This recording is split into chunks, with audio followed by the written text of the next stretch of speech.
Fourier transform. Fourier transform एक mathematical tool है used to transform a time domain function into frequency domain. यानी कि Fourier transform एक mathematical tool है जो कि टाइम डोमेन फंक्शन को फ्रीक्वेंसी डोमेन फंक्शन में कन्वर्ट करता है। It is very useful in communication system and digital signal processing. Communication system में और डिजिटल सिग्नल प्रोसेसिंग में इसका बहुत यूज होता है। Fourier transform is an integral transform like the Laplace transform. Laplace transform की तरह ही फोरियर ट्रांसफॉर्म भी एक इंटीग्रल ट्रांसफॉर्म है। The Laplace transform can only handle circuit with inputs for t greater than 0। यानी लैप्लास ट्रांसफॉर्म के case में हमने देखा था कि लैप्लास ट्रांसफॉर्म एप्लीकेबल है for t greater than 0 functions के लिए विथ इनिशियल कंडीशंस, जबकि फोरियर ट्रांसफॉर्म जो है ये वैसे फंक्शन को भी हैंडल कर सकता है t लेस देन 0 के लिए भी और t ग्रेटर देन 0 के लिए भी। ये फोरियर ट्रांसफॉर्म जो है वो एप्लीकेबल है। Fourier transform of any function ft, कोई भी टाइम डोमेन फंक्शन है ft, तो उसका फोरियर ट्रांसफॉर्म हम लिखते हैं f ऑफ द ft, यानी इस टाइम डोमेन फंक्शन का फोरियर ट्रांसफॉर्म, और उसे f ओमेगा से सूचित करते हैं। यानी ओमेगा का जो फंक्शन हो गया capital F omega and is defined as, और ये फोरियर ट्रांसफॉर्म जो डिफाइन कैसे है किसी फंक्शन ft का। Fourier transform of any time domain function ft का फोरियर ट्रांसफॉर्म जिसे कि हम कैपिटल F ओमेगा से सूचित करते हैं, वो डिफाइन है जिस फंक्शन का फोरियर ट्रांसफॉर्म आपको निकालना है वो फंक्शन उसमें e to the power minus j omega t से मल्टीप्लाई करना है, उसके बाद t के रिस्पेक्ट में माइनस इन्फिनिटी से प्लस इन्फिनिटी तक इंटीग्रेशन करना है। तो इसको सॉल्व करने पे जो हमें रिजल्ट आएगा वो ओमेगा के टर्म में आएगा, ओमेगा का फंक्शन होगा, और वही इस फंक्शन ft का फोरियर ट्रांसफॉर्म कहलाएगा। अगर हम लैप्लास ट्रांसफॉर्म से इसका कंपेरिजन करें तो लैप्लास ट्रांसफॉर्म के केस में जो नोटेशन था उसे हम fs से सूचित करते थे। fs यहाँ पे ओमेगा के जगह पे s होता था, इंटीग्रेशन 0 से इन्फिनिटी होता था, और e to the power minus st j omega की जगह पे माइनस st होता था। यानी कि लैप्लास ट्रांसफॉर्म में s की जगह पे j ओमेगा रखा गया है और इंटीग्रेशन माइनस इन्फिनिटी से प्लस इन्फिनिटी तक है, ये डिफरेंस है। और अगर आपको फोरियर ट्रांसफॉर्म पता है f ओमेगा, ये फोरियर ट्रांसफॉर्म है, अगर आपको फोरियर ट्रांसफॉर्म पता है और उसको आपको टाइम डोमेन फंक्शन ज्ञात करना है तो उससे हमें इन्वर्स फोरियर ट्रांसफॉर्म लेना होगा। तो इन्वर्स फोरियर ट्रांसफॉर्म का ये फार्मूला होता है, उसे हम सूचित कर सकते हैं f इन्वर्स, यानी inverse Fourier transform of f omega, यानी ओमेगा का जो फंक्शन है फोरियर ट्रांसफॉर्म उसका inverse.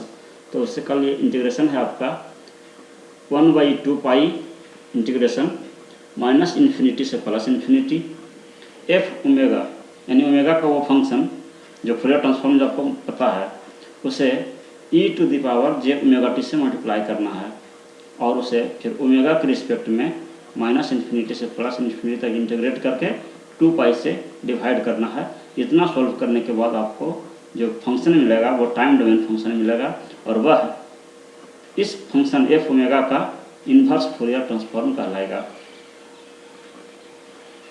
The Fourier transform f omega exist when the Fourier integral of equation 1 converges. किसी भी फंक्शन ft का फोरियर ट्रांसफॉर्म एग्जिस्ट तभी करता है जब ये जो इंटीग्रेशन है ये कन्वर्ज करे, या इंटीग्रेशन कन्वर्ज करना चाहिए। कन्वर्ज कहने का मतलब यह है कि इसका एक फाइनाइट वैल्यू आना चाहिए। A sufficient but not necessary condition that ft has a Fourier transform, किसी फंक्शन ft का फोरियर ट्रांसफॉर्म होगा उसके लिए एक सफिशिएंट कंडीशन है कि उस फंक्शन को अगर हम उस फंक्शन के मॉडुलस को इंटीग्रेट करें -∞ से +∞ तक, और अगर इसका वैल्यू कोई फाइनाइट वैल्यू आता है तो हम कह सकते हैं कि उस फंक्शन का फूरियर ट्रांसफॉर्म भी होगा। यह एक कंडीशन है फूरियर ट्रांसफॉर्म एग्जिस्ट करने के लिए, जो कि सफिशिएंट है बट नॉट नेसेसरी। मतलब कि अगर इस कंडीशन को सेटिस्फाई करता है तो उसका फूरियर ट्रांसफॉर्म होगा, और नॉट नेसेसरी नहीं है, अगर इस कंडीशन को सेटिस्फाई नहीं करता है तो भी उसका फूरियर ट्रांसफॉर्म हो सकता है। इसलिए यह नेसेसरी नहीं है कंडीशन, बट सफिशिएंट है कि अगर सेटिस्फाई कर गया तो उसका फूरियर ट्रांसफॉर्म होगा ही। In general f omega is a complex function. F omega यानी फूरियर ट्रांसफॉर्म जो हम निकालते हैं वह एक कॉम्प्लेक्स फंक्शन होता है, रियल प्लस इमेजिनरी पार्ट उसमें हो सकते हैं। Its magnitude is called amplitude spectrum. जो फूरियर ट्रांसफॉर्म जो निकल कर आता है, मान लिया जाए कि एफ ओमेगा किसी फंक्शन का फूरियर ट्रांसफॉर्म है, तो इसका जो मैग्नीट्यूड होगा वह एम्पलीट्यूड स्पेक्ट्रम कहलाता है। यानी कि अगर हम इसके मैग्नीट्यूड को ओमेगा के साथ प्लॉट करें कि ओमेगा के अलग अलग वैल्यू पे कितना मैग्नीट्यूड है इस फंक्शन का, तो हमें जो स्पेक्ट्रम मिलता है, जो ग्राफ मिलता है आपको स्पेक्ट्रम, तो उसी को एम्पलीट्यूड स्पेक्ट्रम कहते हैं। जबकि इसका जो फेज एंगल होगा, अगर उसका हम फेज एंगल यहाँ पे हम ये मैग्नीट्यूड प्लॉट था, और अगर फेज एंगल अगर हम यहाँ पर ले लें इसका, और उससे अगर ओमेगा के रिस्पेक्ट में प्लॉट करें, तो जो स्पेक्ट्रम मिलेगा वो फेज स्पेक्ट्रम कहलाता है। यानी कि एफ ओमेगा जो है ये स्पेक्ट्रम है, और इसका उपयोग कम्युनिकेशन सिस्टम में किया जाता है इस फूरियर ट्रांसफॉर्म का। उससे पता चलता है कि कौन सी फ्रीक्वेंसी पे कितने मैग्नीट्यूड का वो सिग्नल है।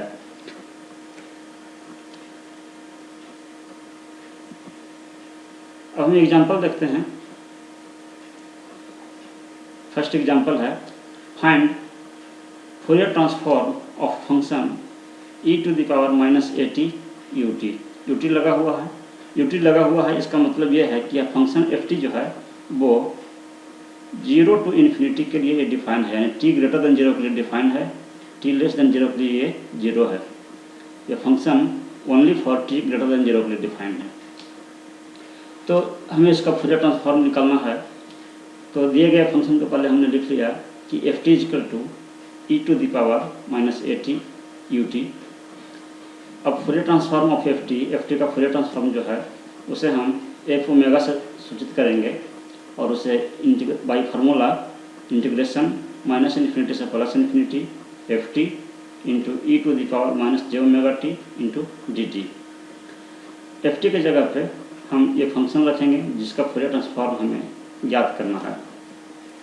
तो वो फंक्शन है e⁻⁻80 इंटू ut, और ut लग जाने के कारण ये फंक्शन जो है, इस फंक्शन का वैल्यू -∞ से लेकर 0 तक इसका वैल्यू, इस फंक्शन का वैल्यू 0 हो गया, और ये फंक्शन सिर्फ 0 से ∞ तक ही इसका वैल्यू है, और 0 से ∞ तक ut का जो वैल्यू होता है वो 1 होता है। इसलिए 1 से यहाँ मल्टीप्लाई करें या ना करें कोई फर्क नहीं पड़ता है। इसलिए यह जो इंटीग्रेशन है वो सिर्फ 0 से ∞ के लिए होगा, क्योंकि -∞ से 0 तक जो वैल्यू है वो इस फंक्शन का 0 होगा, क्योंकि ut लगा हुआ है।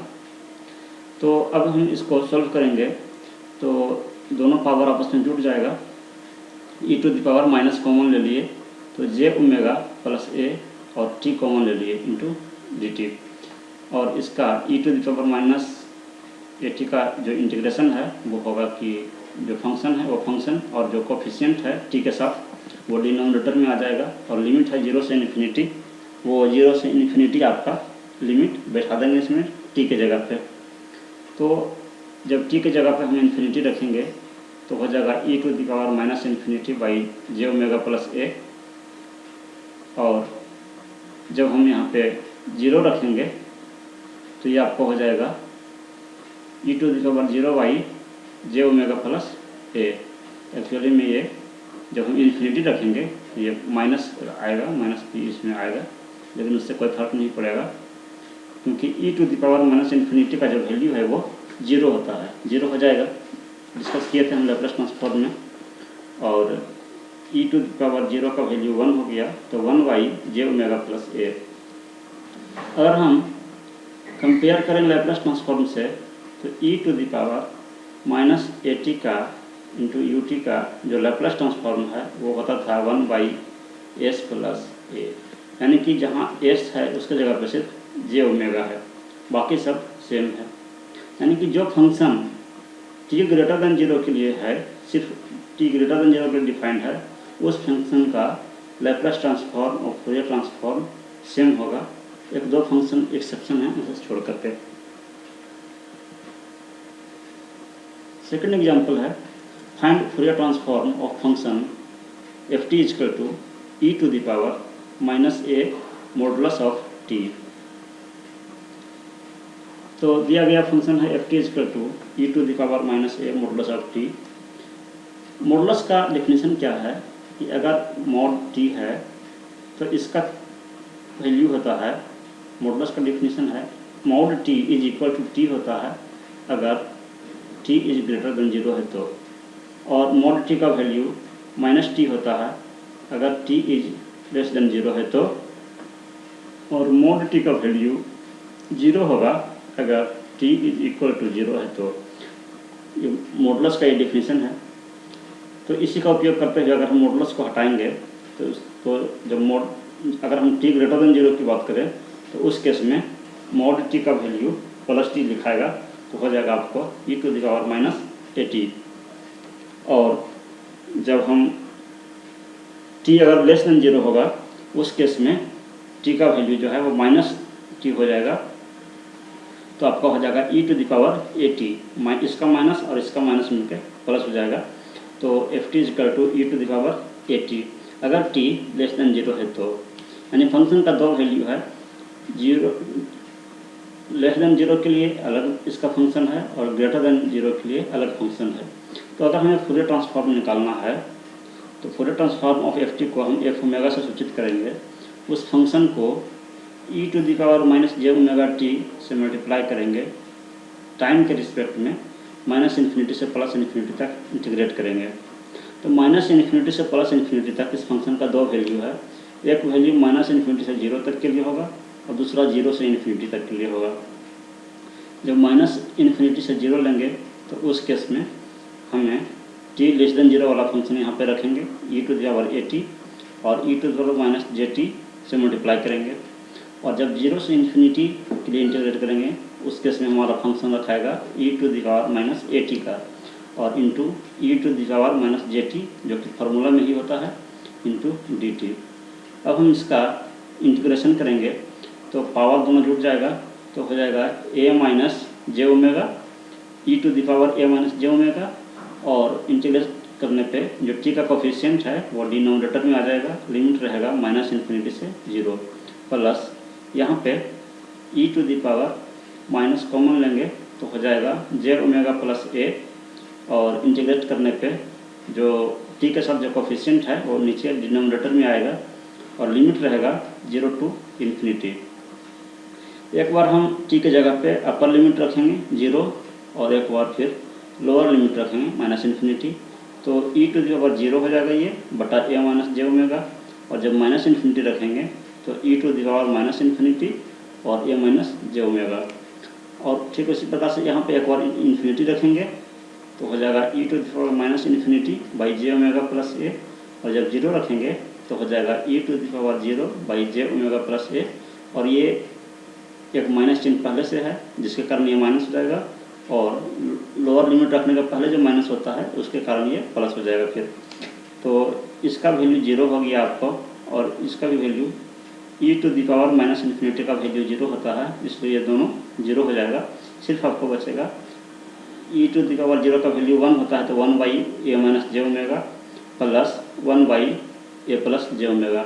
जब आपको इसको एलसीएम लेंगे तो एलसीएम लेने पे आपको होगा a minus j omega into a plus J omega, और ऊपर में आपको आएगा ए प्लस जे ओमेगा और plus a minus j omega. ये जे ओमेगा वाला टर्म कट जाएगा, ए मिलकर 2a by a square plus omega square. तो यह जो फूरियर ट्रांसफॉर्म आपको निकल कर आया f t is equal to e to the power minus a mod t, इसका फूरियर ट्रांसफॉर्म निकल कर आया 2a by a square plus omega square. Third example देखते हैं। Find Fourier transform of function del t. Delta t का आपको Fourier transform निकालना है। डेल्टा टी जो है यह एक इम्पल्स फंक्शन है, इसे इम्पल्स फंक्शन कहते हैं और इसका डिफिनीशन लैप्लेस ट्रांसफॉर्म के लेक्चर में हमने डिस्कस किया था। डेल्टा टी जो है ये फंक्शन सिर्फ टी इक्वल टू 0 पर डिफाइन है।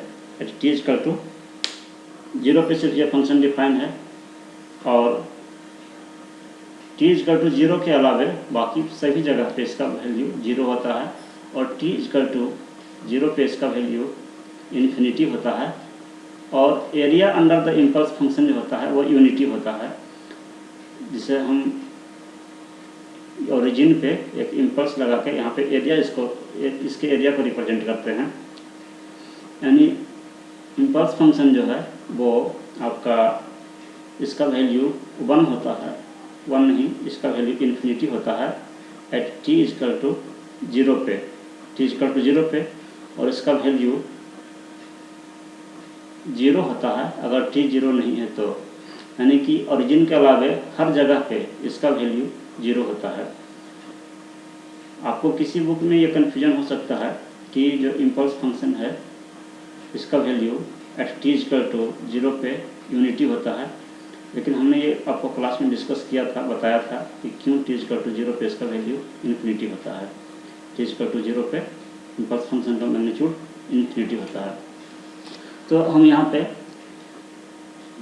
इम्पल्स फंक्शन का डेल्टा टी का फूरियर ट्रांसफॉर्म निकालना है, तो इस फंक्शन की जगह पे डेल्टा टी लिखेंगे, e to the power minus j omega t से मल्टीप्लाई करेंगे और माइनस इन्फिनिटी से प्लस इन्फिनिटी तक टी के रिस्पेक्ट में इंटीग्रेट करेंगे। तो चूँकि ये फंक्शन सिर्फ टी इक्वल टू 0 पे ही डिफाइन है, इसलिए बाकी सिर्फ एक ही value t equal to 0 put करेंगे, बाकी अदर वैल्यू के लिए 0 है। माइनस इन्फिनिटी से प्लस इन्फिनिटी तक सिर्फ एक ही वैल्यू के लिए ये डिफाइन है, बाकी अदर टी के लिए 0 है। तो टी इक्वल टू जब हम 0 पुट करेंगे तो ये टर्म आपको 0 हो जाएगा। 1 टी की जगह पर 0 पुट करेंगे तो ये टर्म आपको यूनिटी हो जाएगा। सिर्फ आपको बचेगा ये डेल टी माइनस इन्फिनिटी से प्लस इन्फिनिटी डी टी, और ये आपको रिप्रेजेंट करता है area. Integration del t into d t, ये एरिया आपको रिप्रेजेंट करता है और area under the unit impulse function का एरिया जो है वो 1 होता है, इसलिए इसका वैल्यू आपको 1 हो जाएगा। यानी कि इम्पल्स फंक्शन का फूरियर ट्रांसफॉर्म 1 होता है। ये आप याद रखेंगे, बहुत इंपॉर्टेंट है, ऑब्जेक्टिव में भी आपसे पूछा जाएगा। नेक्स्ट एग्जांपल है find Fourier transform of f t equal to del t minus t 0। ये इम्पल्स फंक्शन है, लेकिन इस इम्पल्स फंक्शन का ये शिफ्ट किया हुआ है, जहाँ आप डेल टी जो आप देख रहे थे वो टी इक्वल टू 0 पे सिर्फ डिफाइन था, लेकिन इस फंक्शन को अगर हम देखें तो टी माइनस टी 0 यूनिट से ये राइट की तरफ ये शिफ्ट किया हुआ है। टी इक्वल टू टी 0 पे इस फंक्शन का मैग्नीट्यूड इन्फिनिटी है और एरिया, इसके अंदर जो एरिया रखता है वो यूनिटी होता है। तो ये आपका ग्राफ है डेल टी माइनस टी 0 का। डेल टी माइनस टी 0 कहने का मतलब है कि टी 0 से ये राइट की तरफ शिफ्ट है और टी इक्वल टू टी 0 पे सिर्फ इसका वैल्यू है, बाकी अदर जगह पे इसका वैल्यू 0 है। ठीक उसी प्रकार से अगर मान लीजिए कि आपको ये डेल टी प्लस टी 0 रहता, डेल टी प्लस टी 0, तो उस केस में आपका माइनस टी 0 पे ये वैल्यू रहता। इम्पल्स का जो वैल्यू है वो सिर्फ माइनस टी 0 पे रहता, अदर टाइम के अदर पोजिशंस के लिए इसका वैल्यू 0 होगा। तो फिलहाल हम डेल टी माइनस टी 0 की बात कर रहे हैं। तो इसका फूरियर ट्रांसफॉर्म जो होगा उसे हम एफ ओमेगा से सूचित कर रहे हैं।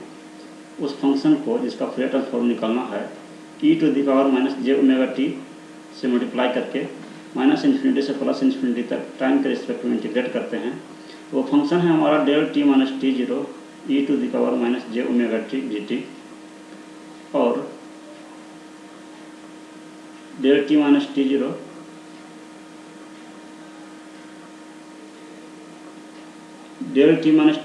जब ये जो इंटीग्रेशन है ये सिर्फ आपको t is equal to t zero पर ही डिफाइंड है। ये जो इंटीग्रेशन है आपका वो सिर्फ, चूँकि ये इम्पल्स फंक्शन जो है वो t is equal to t zero पर ही इसका सिर्फ वैल्यू है, अदर जगह पे इसका वैल्यू जीरो होगा। तो इसलिए हमने क्या किया कि टाइम की जगह पे t के जगह पे टी जीरो पुट किए। तो टी के जगह टी जीरो पुट करने पे e to the power minus j omega t zero into d t, इस फंक्शन को हमने ऐसे ही छोड़ दिया। तो ये आपका कांस्टेंट टर्म बन गया, e to the power minus j omega t zero एक कांस्टेंट टर्म बन गया।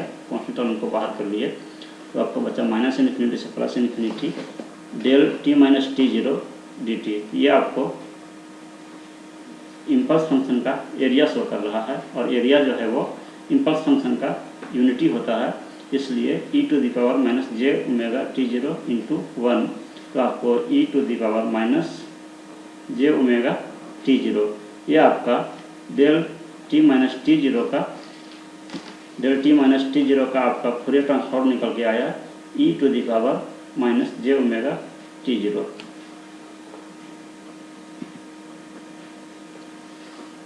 नेक्स्ट एग्जांपल है find Fourier transform of f t is equal to e to the power minus j omega zero t. इसका Fourier transform निकालना है। क्योंकि हम Fourier transform पढ़ रहे हैं और फूरियर ट्रांसफॉर्म माइनस इन्फिनिटी से प्लस इन्फिनिटी तक डिफाइंड है, minus infinity two plus infinity, और इसमें यूटी नहीं लगा हुआ है। यूटी नहीं लगा हुआ है इसका मतलब कि हम ये function T greater than zero के लिए भी है और टी लेस दैन जीरो के लिए भी है। इसलिए और अगर आप माइनस इन्फिनिटी से प्लस इन्फिनिटी इस फंक्शन को आप इंटीग्रेट करेंगे तो आपको ये फाइंड वैल्यू नहीं आएगा। इसलिए इसे हम उस मेथड से फूरियर ट्रांसफॉर्म नहीं निकालते हैं, बल्कि उसके लिए इस मेथड का उपयोग करेंगे। कि चूँकि हम लोग जानते हैं कि इम्पल्स फंक्शन डेल टी का जो फूरियर ट्रांसफॉर्म है वो वन होता है। डेल टी का फूरियर ट्रांसफॉर्म वन होता है, इस कहने का मतलब ये हुआ कि वन का इन्वर्स फूरियर डेल टी होगा। कहने का मतलब ये हुआ कि वन का इन्वर्स फूरियर डेल टी होगा। यानी कि हम कह सकते हैं कि inverse Fourier transform of one का inverse Fourier transform del t होगा।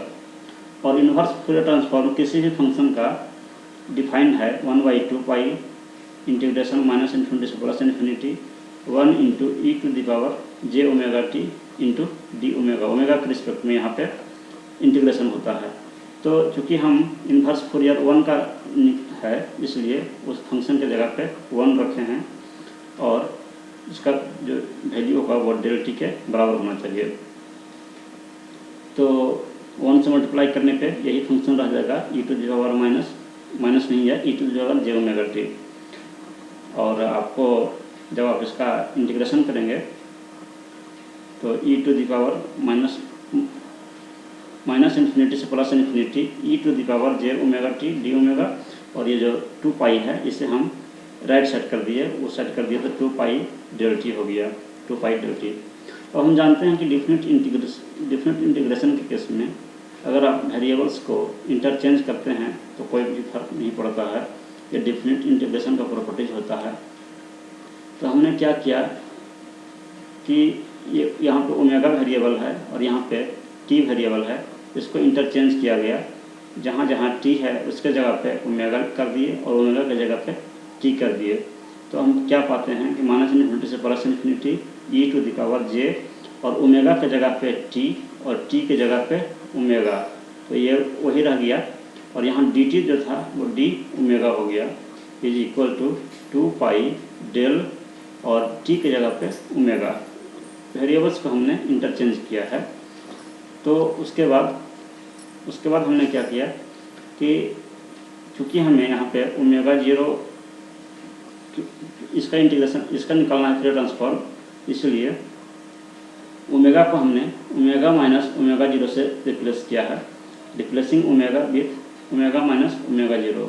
अगर हम ओमेगा को दोनों जगह पे ओमेगा माइनस ओमेगा 0 से रिप्लेस कर देते हैं तो हम क्या पाते हैं, माइनस इन्फिनिटी से plus infinity e to the power j, omega की जगह पर ओमेगा माइनस ओमेगा 0 टी और डी टी भी यहाँ पे होगा, is equal to 2 pi del omega minus omega 0। अब इसको हम दोनों को अलग अलग कर देते हैं, इसको अलग अलग कर देंगे तो e to the power j omega t minus into फिर e to the power minus j omega 0 t होगा। नेक्स्ट स्टेप में देखते हैं, माइनस इन्फिनिटी से plus infinity e to the power j omega 0 t into e to the power minus j omega 0 t into d t is equal to हो गया 2 pi del omega minus omega 0। Omega को omega minus omega 0 से हमने replace कर दिया। अब हम क्या देखते हैं कि यहाँ पर ओमेगा 0 नहीं होगा, यहाँ पर ओमेगा है।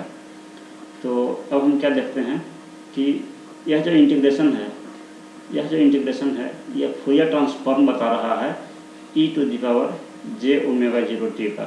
अगर e to the power j omega 0 t का अगर फूरियर ट्रांसफॉर्म निकालना है तो उसे e to the power minus j omega t से मल्टीप्लाई करते हैं, टी के रिस्पेक्ट में माइनस इन्फिनिटी से प्लस इन्फिनिटी तक इंटीग्रेट करते हैं।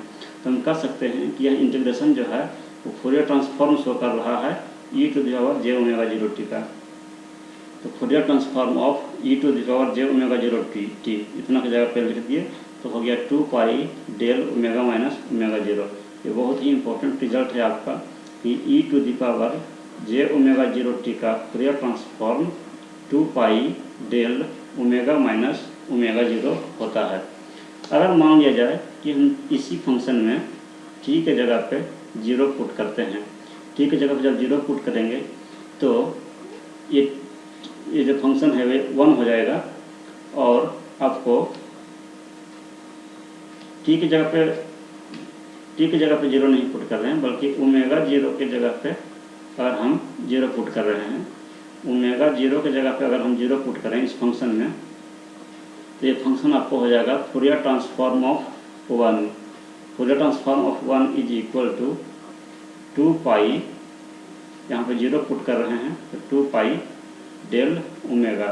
ये भी बहुत ही इंपॉर्टेंट रिजल्ट है कि 1 का Fourier transform 2 pi del omega होता है। जहाँ लैप्लास ट्रांसफॉर्म 1 का 1/s होता था, 1 का फूरियर ट्रांसफॉर्म आपको 2 पाई डेल ओमेगा होगा, 2 पाई डेल ओमेगा। उसी प्रकार से किसी भी कांस्टेंट नंबर है, अगर मान लीजिए कि वो a0 है, इसका फूरियर ट्रांसफॉर्म निकालना है, इसका जो फूरियर ट्रांसफॉर्म होगा 2 पाई और वो जो कांस्टेंट है इंटू डेल ओमेगा। ये भी आप याद रखेंगे, बहुत ही इंपॉर्टेंट है। किसी भी कांस्टेंट नंबर का जो फूरियर ट्रांसफॉर्म है वो होता है 2 पाई वो constant number into del omega. Next example है find Fourier transform of f t equal to e to the power minus j omega 0 t. अभी हमने एग्जांपल 5 में डिस्कस किया था e to the power j omega 0 t का। तो ठीक उसी प्रकार से हम e to the power minus j omega 0 t का भी फूरियर ट्रांसफॉर्म निकाल सकते हैं। जहाँ जहाँ ओमेगा 0 था उसके जगह पे माइनस ओमेगा 0 पुट करेंगे और इससे आप सोल्व करके देखेंगे तो आपको आएगा Fourier transform of e to the power minus j omega 0 t is equal to 2 pi del omega plus omega 0। और यहाँ पे था ओमेगा माइनस ओमेगा 0, यहाँ पे आएगा 2 pi del omega plus omega 0। इसे आप खुद से ड्राइव करके देखेंगे। नेक्स्ट एग्जांपल है find Fourier transform of function cos omega 0 t. cos omega 0 t इस फंक्शन का हमें फूरियर ट्रांसफॉर्म निकालना है। यहाँ पे आप ध्यान देंगे cos ओमेगा 0 टी और cos omega 0 t into u t, इन दोनों फंक्शन में अंतर है। अगर यू टी लगा हुआ है इसका मतलब है कि यह फंक्शन सिर्फ 0 से इन्फिनिटी तक के लिए डिफाइंड है। अगर यू टी नहीं लगा हुआ है इसका मतलब कि यह फंक्शन माइनस इन्फिनिटी से प्लस इन्फिनिटी तक के लिए डिफाइंड है। अगर हम इसका वेव फॉर्म आपको दिखाएं तो cos ओमेगा टी का वेव फॉर्म होता है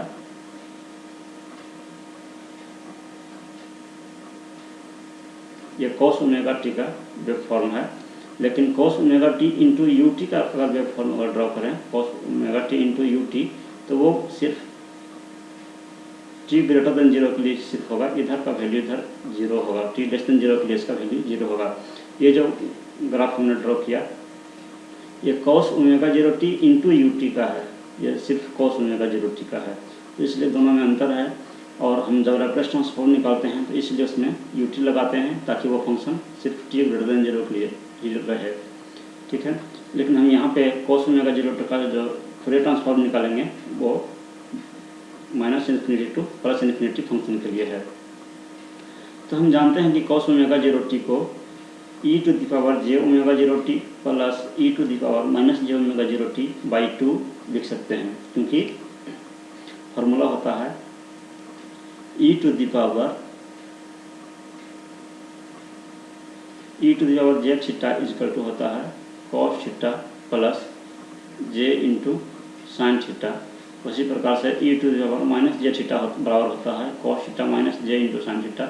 तो दोनों को आप ऐड करेंगे तो वहाँ से आपको साइन थीटा कैंसिल हो जाएगा, तो आपको cos थीटा का वैल्यू निकलेगा e to the power j theta plus e to the power -j theta by 2। तो उसी का यूज करते हुए अब हम इसका अगर फूरियर ट्रांसफॉर्म निकालेंगे तो जिस फंक्शन का फूरियर ट्रांसफॉर्म निकालना है उस फंक्शन को e to the power -j omega t से मल्टीप्लाई करके t के रिस्पेक्ट में -∞ से +∞ तक उसे इंटीग्रेट करेंगे। तो आपको अब हम cos ओमेगा 0 टी के जगह पे हम e to the power j omega 0 t plus e to the power -j omega 0 t by 2 रख दिए और e to the power -j omega t से मल्टीप्लाई कर दिए। यहाँ ध्यान देने वाली बात है कि ये ओमेगा जो है ये वेरिएबल है, फंक्शन है, जिसके रूप में हमें फूरियर ट्रांसफॉर्म आएगा। ये ओमेगा 0 कांस्टेंट है।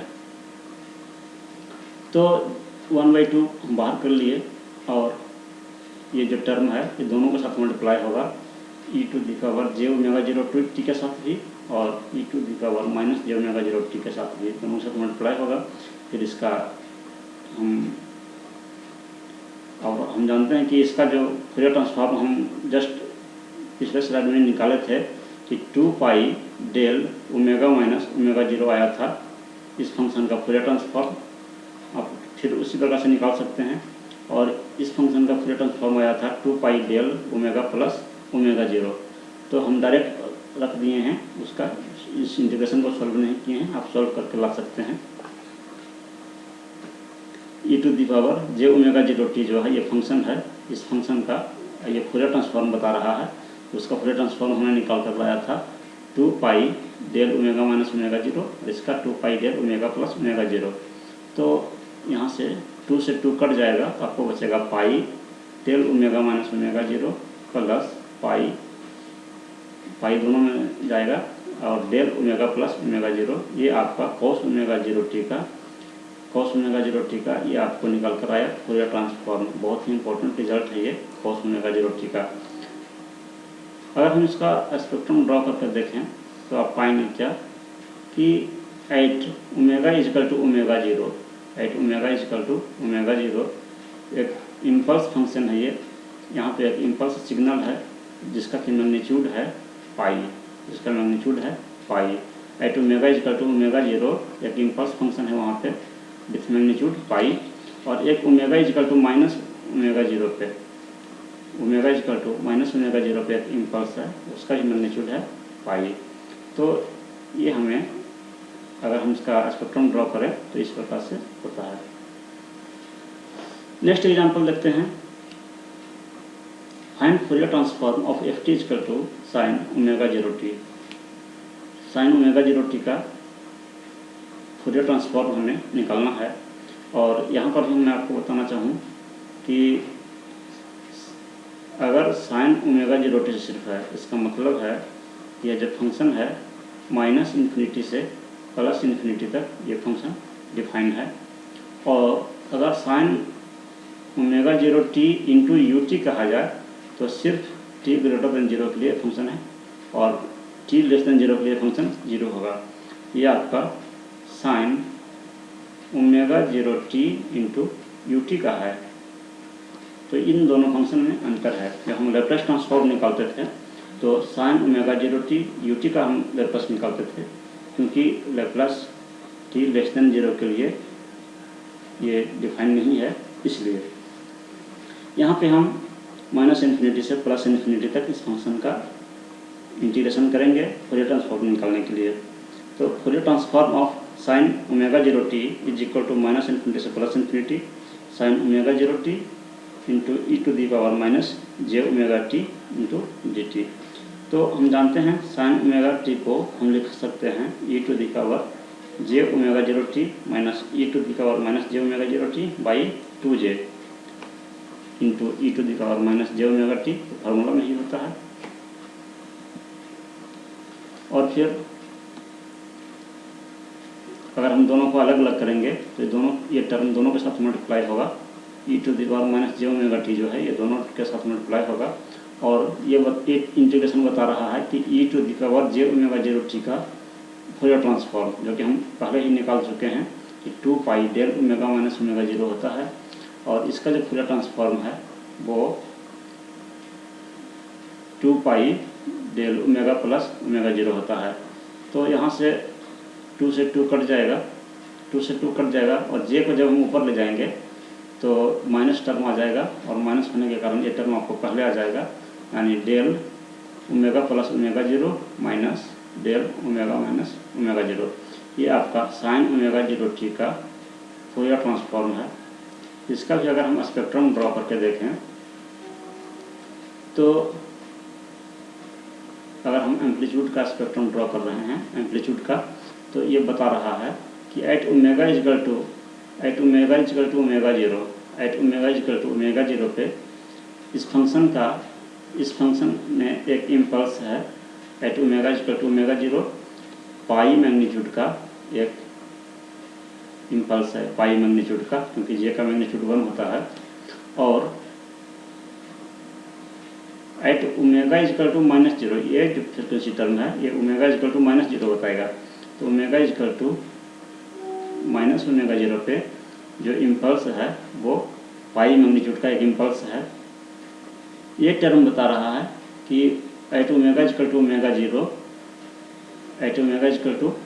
0 जो इम्पल्स है वो माइनस पाई का है, क्योंकि यहाँ माइनस लगा हुआ है, माइनस पाई मैग्नीट्यूड का है, यानी ये वाला नहीं होगा बल्कि इसका मैग्नीट्यूड यहाँ होगा। एक इम्पल्स है लेकिन वो माइनस पाई मैग्नीट्यूड का है, ये माइनस पाई। ये आपका फ्रीक्वेंसी एम्पलीट्यूड स्पेक्ट्रम उस साइन ओमेगा 0t का ड्रॉ हुआ। नेक्स्ट एग्जाम्पल देखते हैं। derive the Fourier transform of a single rectangular pulse of width tau and height a। एक रेक्टेंगुलर पल्स है जिसका कि विड्थ है टाउ माइनस टाउ बाई 2 से लेकर प्लस टाउ बाई 2 तक। तो ये विड्थ हो गया इसका टाउ और इसका एम्पलीट्यूड है ए। इस प्रकार के वेव को रेक्टेंगुलर वेव कहते हैं। तो इसका हमें फोरियर ट्रांसफॉर्म निकालना है। यहाँ मैं बता दूं कि कोई भी रेक्टेंगुलर सिग्नल को या फंक्शन को इस प्रकार से रिप्रेजेंट करते हैं। जितना उसका एम्पलीट्यूड है यानी एफ टी इजकल टू हमेशा लिखते हैं एफ टी इजकल टू जितना एम्पलीट्यूड है rectangular RECT rect t variable है, टी वेरिएबल बाई जितना इसका विड्थ है उसे यहाँ पे इसके डिनोमिनेटर में लिखते हैं। ये नोटेशन है रेक्टेंगुलर, कोई भी रेक्टेंगुलर पल्स को रिप्रेजेंट करने का ये नोटेशन है RECT rectangular T by tau. ये बताता है कि उस रेक्टेंगुलर पल्स का मैग्नीट्यूड ए है और जो विड्थ है वो इसका हाफ है दोनों तरफ से, ओरिजिन के दोनों तरफ -t/2 से +t/2 तक। तो हमें इस फंक्शन का फोरियर ट्रांसफॉर्म निकालना है।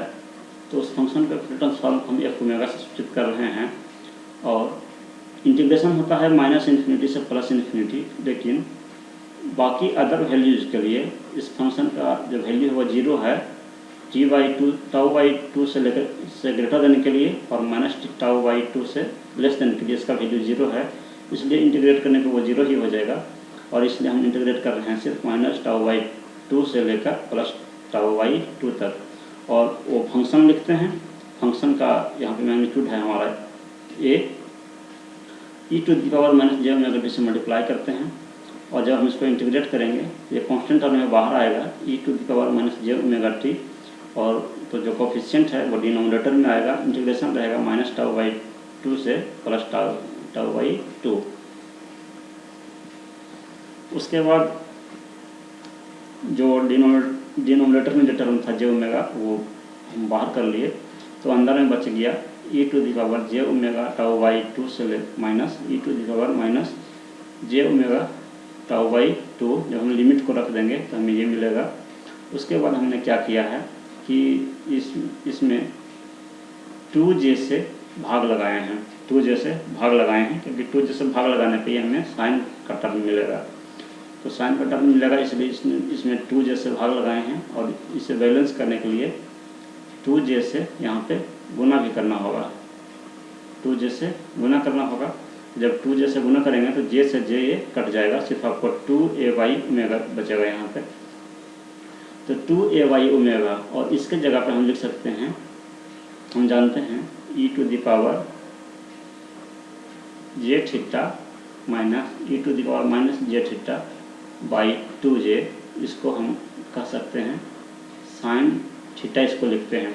इसलिए यहाँ थीटा की जगह पे ओमेगा τ/2 है, हम इसे 2a/ओमेगा साइन ओमेगा τ/2 इतना कह सकते हैं। यही आपका फूरियर ट्रांसफॉर्म निकल कर आया।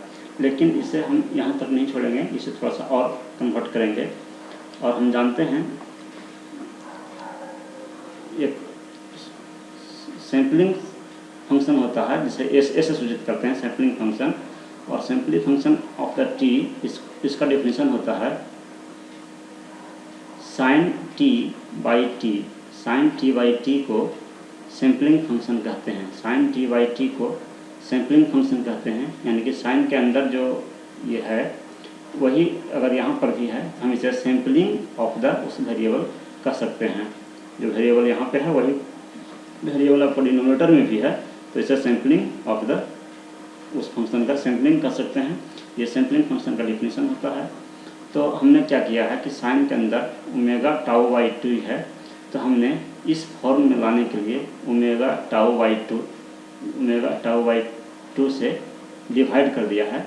और उसको बैलेंस करने के लिए हमने क्या किया कि ओमेगा τ/2 से मल्टीप्लाई भी कर देंगे, तो आपको ये वाला टर्म आपको सिर्फ बचेगा a टाउ, यहाँ पे सिर्फ a टाउ आ जाएगा, ओमेगा कैंसिल, ओमेगा यहाँ पे आ गया है। और फिर हम इसके जगह पे हम सैम्पलिंग और ये ओमेगा τ/t कह सकते हैं उस रेक्टेंगुलर फॉर्म का जो फूरियर ट्रांसफॉर्म है वो a tau sampling function of omega τ/2 इतना कह सकते हैं। ठीक है। तो और यहाँ पर मैं बता दूँ कि सैम्पलिंग फंक्शन जो डिफाइंड है साइन t/t, इसका आपको ग्राफ होता है कुछ इस प्रकार से।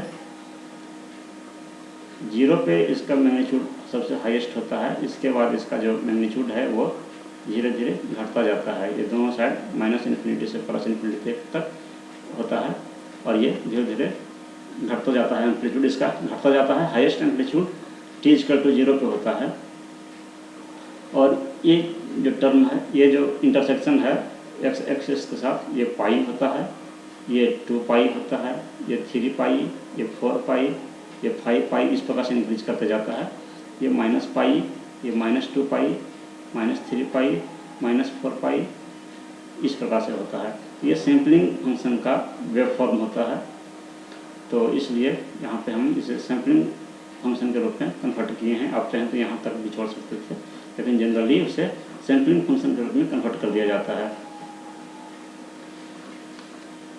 नेक्स्ट आपका एग्जांपल है find Fourier transform of the function सोन। ये फंक्शन जो दिखाया गया है, इस फंक्शन का फूरियर ट्रांसफॉर्म आपको निकालना है।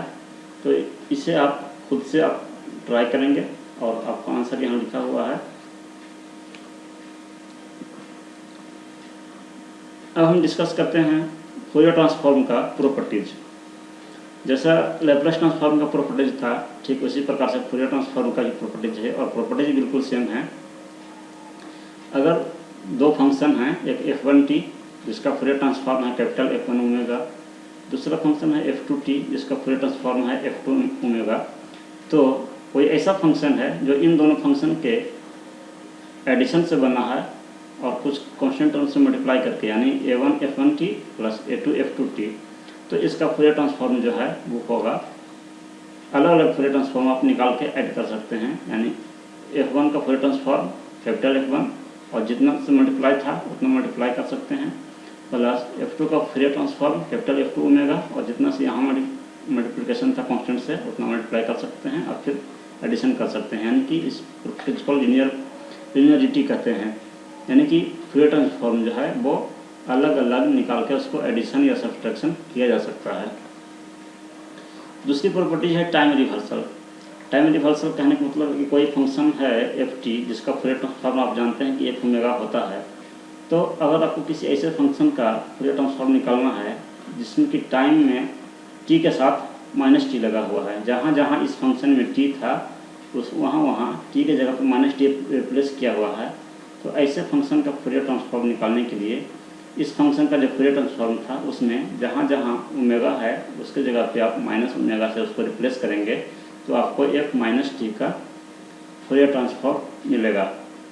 अगर टाइम में जहाँ जहाँ टाइम है वहाँ पर माइनस टी से रिप्लेस किया हुआ है, तो उसके फूरियर ट्रांसफॉर्म में जहाँ जहाँ ओमेगा है वहाँ वहाँ माइनस ओमेगा से रिप्लेस हो जाता है, तो f माइनस टी का फूरियर ट्रांसफॉर्म निकलता है। क्योंकि टाइम में माइनस लगने से, टी में माइनस लगने से वो फंक्शन रिवर्स हो जाता है, इसलिए इसको टाइम रिवर्सल कहते हैं। Time scaling. टाइम स्केलिंग कोई फंक्शन ft है जिसका फूरियर ट्रांसफॉर्म है f ओमेगा, तो अगर ये आपको पता है और आपको ऐसे फंक्शन का फूरियर ट्रांसफॉर्म निकालना है जिसमें कि t के साथ कुछ मल्टीप्लिकेशन किया हुआ है, जहाँ जहाँ इस फंक्शन में t है हर जगह पे t के जगह पे at किया हुआ है, यानी किसी कांस्टेंट से मल्टीप्लाई किया हुआ है, स्केलिंग किया हुआ है, तो ऐसे फंक्शन का फूरियर ट्रांसफॉर्म निकालने के लिए जो f ओमेगा जो था उस फंक्शन में जहाँ जहाँ ओमेगा है उसके जगह पे ओमेगा बाई ए करना होगा, उस फंक्शन को ओमेगा बाई ए से रिप्लेस करना होगा उस फंक्शन में, और फिर 1 बाई मॉडुलस ऑफ द ए से डिवाइड करेंगे तो हमें f at का फूरियर ट्रांसफॉर्म पता चलता है। उसी प्रकार से है आपका फ्रीक्वेंसी शिफ्टिंग। किसी फंक्शन ft का अगर आपको फूरियर ट्रांसफॉर्म पता है कि कैपिटल F ओमेगा है, तो अगर उस फंक्शन में e to the power j omega 0t से मल्टीप्लाई किया हुआ है, तो उसके फूरियर ट्रांसफॉर्म में जहाँ जहाँ ओमेगा था उसके जगह पे ओमेगा माइनस ओमेगा 0 आ जाएगा, यानी वो फंक्शन ओमेगा के जगह पे ओमेगा माइनस ओमेगा 0 का फंक्शन हो जाएगा। ओमेगा जो है वो ओमेगा माइनस ओमेगा 0 से रिप्लेस हो जाएगा। जहाँ ओमेगा 0 क्या है, ये टाइम के साथ जो मल्टीप्लिकेशन है, जितना यहाँ मल्टीप्लिकेशन है उतने से ये शिफ्ट कर जाएगा फंक्शन, यानी कि जो फूरियर ट्रांसफॉर्म था उसमें जहाँ भी ओमेगा था उसके जगह पे आप ओमेगा माइनस ओमेगा 0 रखेंगे। ठीक उसी प्रकार से अगर यहाँ पे माइनस होता e to the power minus j omega 0t होता, तो इस फंक्शन में ओमेगा प्लस ओमेगा 0 हो जाता, उस केस में आपको यहाँ पे ओमेगा प्लस ओमेगा 0 हो जाएगा। नेक्स्ट है टाइम शिफ्टिंग, यानी कि इसमें टाइम में शिफ्टिंग किया हुआ है। तो अगर कोई फंक्शन है ft जिसका फूरियर ट्रांसफॉर्म है f ओमेगा, तो आपको ऐसे फंक्शन का फूरियर ट्रांसफॉर्म निकालना है जो इस फंक्शन में t0 से शिफ्ट किया हुआ है, तो आपको फूरियर ट्रांसफॉर्म में वो जो फूरियर ट्रांसफॉर्म है इसका उसमें e to the power minus j omega t0 से मल्टीप्लाई हो जाएगा। अगर कोई ऐसा फंक्शन है जिसके फूरियर ट्रांसफॉर्म में कोई ऐसा फंक्शन ft है जिसके कि टाइम डोमेन में t0 से शिफ्टिंग है प्रत्येक जगह पे, हर जगह t, इस फंक्शन में जहाँ भी t है वहाँ पे अगर t के जगह पे t माइनस t0 है, तो उसके फूरियर ट्रांसफॉर्म में आगे में मल्टीप्लाई हो जाएगा e to the power minus j omega t0। ये जितना रहेगा उतना से मल्टीप्लाई हो जाएगा, e to the power minus j omega t0 से मल्टीप्लाई हो जाएगा इस ft के फूरियर ट्रांसफॉर्म में। अगर यहाँ पे f t plus t zero है। अगर यहाँ पे f t plus t zero है तो उस केस में यहाँ पे e to the power plus J omega t zero होगा। डिफ्रेंशिएशन इन टाइम, कोई फंक्शन है एफ टी जिसका फूरियर ट्रांसफॉर्म है कैपिटल एफ ओमेगा। तो ये आपको पता है कि एफ टी का फूरियर ट्रांसफॉर्म एफ ओमेगा है किसी फंक्शन का, और आपको ऐसे फंक्शन का फूरियर ट्रांसफॉर्म निकालना है जो उस एफ टी का nth डेरिवेटिव है, उस फंक्शन का एफ टी का nth डेरिवेटिव है और उसका आपको फूरियर ट्रांसफॉर्म निकालना है। तो जो एफ टी का जो फूरियर ट्रांसफॉर्म था उसमें जे ओमेगा के पावर n से मल्टीप्लाई हो जाएगा। एफ टी का जो फूरियर ट्रांसफॉर्म है उसमें जे ओमेगा के पावर n से मल्टीप्लाई करेंगे तो हमें इस एफ टी के nth डेरिवेटिव का फूरियर ट्रांसफॉर्म मिलेगा। यानी कि अगर यहाँ पे सेकंड डेरिवेटिव है, यहाँ जे ओमेगा का स्क्वायर इंटू और वो जो फूरियर ट्रांसफॉर्म था वो होगा। उसी प्रकार से इंटीग्रेशन इन टाइम, टाइम में इंटीग्रेशन है। आपको पता है कि अगर एफ टी का फूरियर ट्रांसफॉर्म अगर एफ ओमेगा होता है, किसी फंक्शन एफ टी का फूरियर ट्रांसफॉर्म एफ ओमेगा है, तो अगर उस फंक्शन का इंटीग्रेशन है -∞ से t तक, तो इसका फूरियर ट्रांसफॉर्म क्या होगा? ये बराबर नहीं होगा, ये ट्रांसफॉर्म का सिंबल होगा कि अगर -∞ से +∞ और वो फंक्शन है तो इसका फूरियर ट्रांसफॉर्म क्या होगा? तो जो एफ टी का फूरियर ट्रांसफॉर्म था उसमें जे ओमेगा से भाग पड़ेगा plus pi F zero into del omega. F zero क्या है? ये फूरियर ट्रांसफॉर्म जो है एफ ओमेगा, इसी का वैल्यू है at omega is equal to zero पे। इस फंक्शन में आप ओमेगा की जगह पे जीरो पुट करेंगे तो आपको एफ जीरो का वैल्यू मिलेगा इंटू डेल ओमेगा भी मल्टीप्लाई होता है। ये सारे प्रॉपर्टीज जो हैं इन सब का प्रूफ भी होता है, लेकिन आपको ज़रूरत नहीं है इसलिए हम प्रूफ नहीं बता रहा हूँ। कन्वोल्यूशन इन टाइम, अगर दो फंक्शन हैं, एक f1t है जिसका फूरियर ट्रांसफॉर्म है कैपिटल F1 ओमेगा, f2t है जिसका फूरियर ट्रांसफॉर्म है F2 ओमेगा, तो किसी ऐसे फंक्शन जो कि इन दोनों फंक्शन का कन्वोल्यूशन है, ये स्टार का सिंबल कन्वोल्यूशन शो करता है, इसके बारे में मैंने लैप्लास ट्रांसफॉर्म में डिस्कस किया था। तो इसका जो फूरियर ट्रांसफॉर्म है मल्टीप्लिकेशंस का, तो अलग अलग आप दोनों का फूरियर ट्रांसफॉर्म निकाल लें और उससे मल्टीप्लाई कर दें, यही इस कन्वोल्यूशन का फूरियर ट्रांसफॉर्म कहलाएगा। दो फंक्शन हैं, टाइम डोमेन फंक्शन हैं, इन दोनों का कन्वोल्यूशन का फूरियर ट्रांसफॉर्म अगर निकालना है तो दोनों इंडिविजुअल का फूरियर ट्रांसफॉर्म निकाल के सिंपली मल्टीप्लाई कर देने पे हमें इनके कन्वोल्यूशन का फूरियर ट्रांसफॉर्म प्राप्त होता है। कन्वोल्यूशन इन टाइम, अगर दो फंक्शन हैं f1t जिसका फूरियर ट्रांसफॉर्म है कैपिटल F1 ओमेगा, f2t जिसका फूरियर ट्रांसफॉर्म है कैपिटल F2 ओमेगा, तो कोई ऐसा फंक्शन है जो इन दोनों का मल्टीप्लिकेशन है, तो आप इसका फूरियर ट्रांसफॉर्म निकाल के और इसका फूरियर ट्रांसफॉर्म निकाल के सिंपली मल्टीप्लाई नहीं कर सकते हैं, ये गलत हुआ। दो फंक्शन अगर टाइम डोमेन में मल्टीप्लिकेशन है तो इनका फूरियर डोमेन इन दोनों के फूरियर ट्रांसफॉर्म का मल्टीप्लिकेशन नहीं होता है, बल्कि इन दोनों के फूरियर ट्रांसफॉर्म का कॉन्वोल्यूशन हो सकता है विथ 1/2 पाई से मल्टीप्लाई करने पे। सेम प्रॉपर्टीज ये सब आपको लैप्लास ट्रांसफॉर्म में भी वहाँ भी डिस्कस किए थे।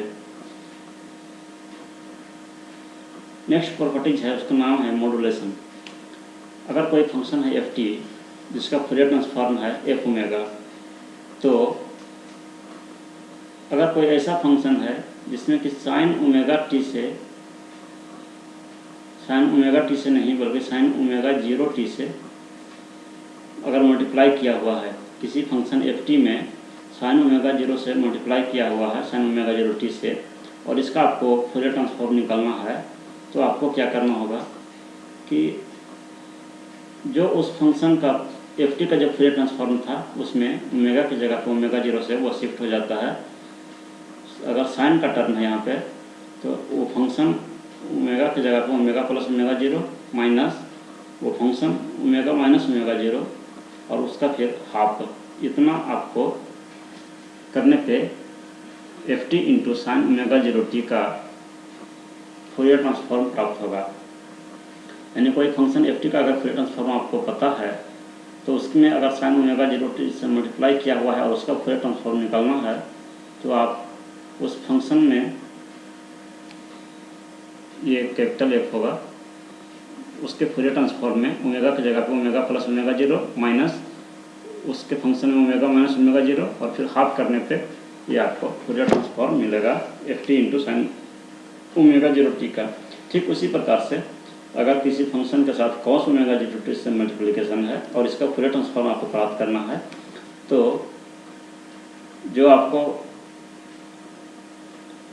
एफ टी का जो फूरियर ट्रांसफॉर्म है उसको ओमेगा प्लस ओमेगा 0 से उस फंक्शन को रिप्लेस करने पे और फिर उसी फंक्शन में ओमेगा माइनस ओमेगा 0 से रिप्लेस करके दोनों को ऐड करके और jy2 से मल्टीप्लाई करने पे आपको F T into cos omega 0t का फूरियर ट्रांसफॉर्म प्राप्त होता है। नेक्स्ट है डिफरेंशिएशन इन फ्रीक्वेंसी। कोई फंक्शन है एफ टी जिसका फूरियर ट्रांसफॉर्म है एफ ओमेगा, तो अगर उस फंक्शन के साथ t के पावर n से मल्टीप्लिकेशन किया हुआ है और आपको इसका फूरियर ट्रांसफॉर्म प्राप्त करना है तो जो फंक्शन था एफ टी जिसका फूरियर ट्रांसफॉर्म है एफ ओमेगा, तो इस एफ ओमेगा को nth डेरिवेटिव आप लीजिए ओमेगा के रिस्पेक्ट में और j के पावर n से मल्टीप्लाई कीजिए, जहाँ j है आपको √-1, तो आपको t to the power n into f t का फूरियर ट्रांसफॉर्म प्राप्त होगा।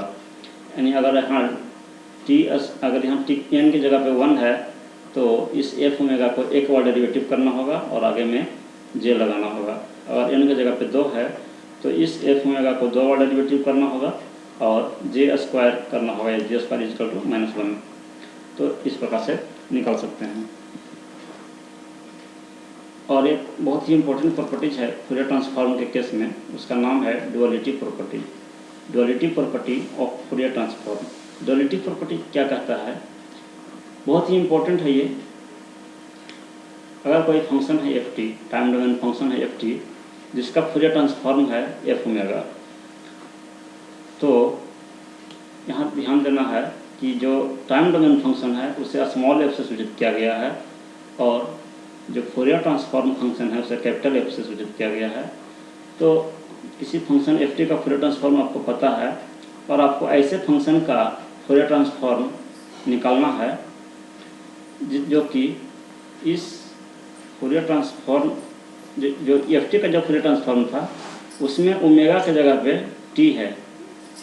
इसके फूरियर ट्रांसफॉर्म जो है, इसका जो फूरियर ट्रांसफॉर्म है इसमें ओमेगा की जगह पे टी रिप्लेस करने पे, ओमेगा को टी से रिप्लेस करने पे जो फंक्शन होगा उस फंक्शन का अगर आपको फूरियर ट्रांसफॉर्म निकालना है तो उस फंक्शन का फूरियर ट्रांसफॉर्म निकालने के लिए क्या करना होगा, 2 पाई से मल्टीप्लाई करना होगा और यहाँ एफ छूट गया है, स्मॉल एफ है, 2 पाई और एफ फंक्शन ये एफ टी जो है ये जो टाइम डोमेन फंक्शन था, इस टाइम डोमेन फंक्शन में टी की जगह पे माइनस ओमेगा से रिप्लेस करना होगा। टी को इस फंक्शन में जहाँ जहाँ टी है उसके जगह पे माइनस ओमेगा से रिप्लेस करेंगे तो आपको एफ टी का इस एफ टी का फूरियर ट्रांसफॉर्म प्राप्त होगा।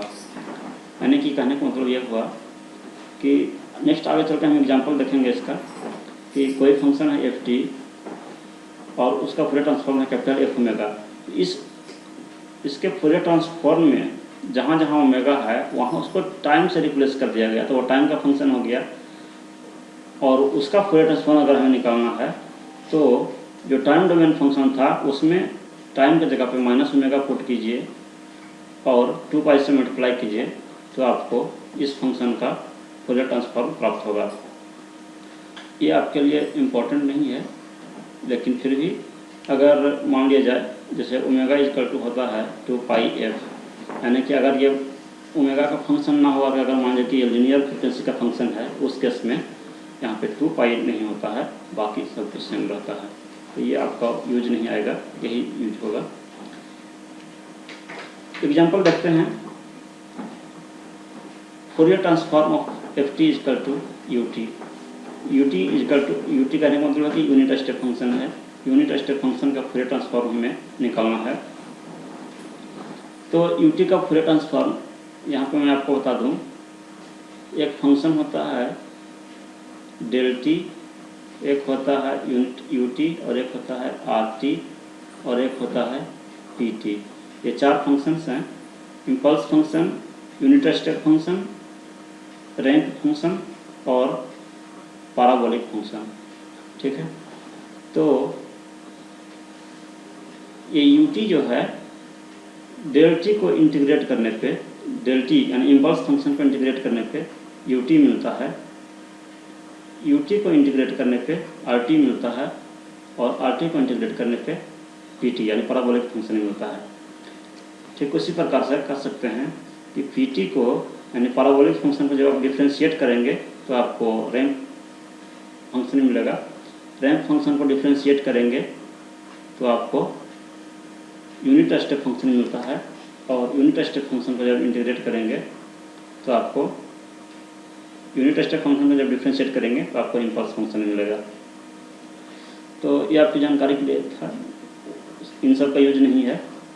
तो हम यहाँ पे सिर्फ इतना ही यूज है कि यूनिट स्टेप फंक्शन जो है वो डिफाइंड है -∞ से प्लस -∞ से t तक del t into d t. Impulse function को -∞ से t तक जब इंटीग्रेट करेंगे तो वो यूनिट स्टेप फंक्शन के बराबर होता है।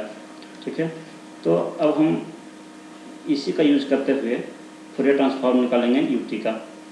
तो हम जानते हैं कि